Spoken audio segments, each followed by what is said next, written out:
This terrifying camping story will make you never enter the woods again. 3 days into the hike, we had only seen one other couple. On the third night at around 4 a.m., we were awoken in our tent to what sounded like screams in the forest. Big guttural screams. Obviously, we were freaked out sitting in the tent not knowing what was out there. Then we started hearing what sounded like hail for about 15 minutes, followed by heavy footsteps near our camp. My friend and I started yelling and making tons of noise, and the commotion outside the tent slowly came to a halt. Perhaps it was a bear. In the morning after, of course, not sleeping at all, we unzipped the tent to the creepiest scene.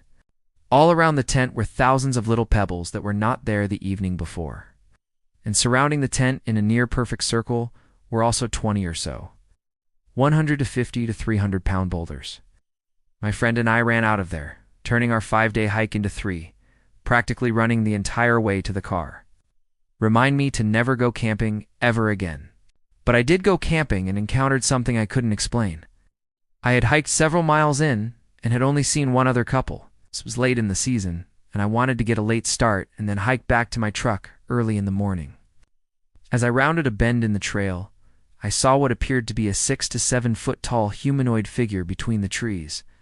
But I knew that couldn't be possible, because I had read about this area extensively, and there were no reports of any Bigfoots living in this area. After standing there for a minute, it slowly began to walk down the trail towards me.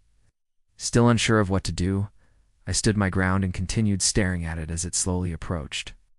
The longer I stared at it, the faster it seemed to move. So I turned and ran back up the trail as fast as I could. Didn't dare look back to see if it was following me. I didn't want to risk turning around and seeing nothing there and then having it pounce on me from behind. I made it back to my truck and practically flew back home.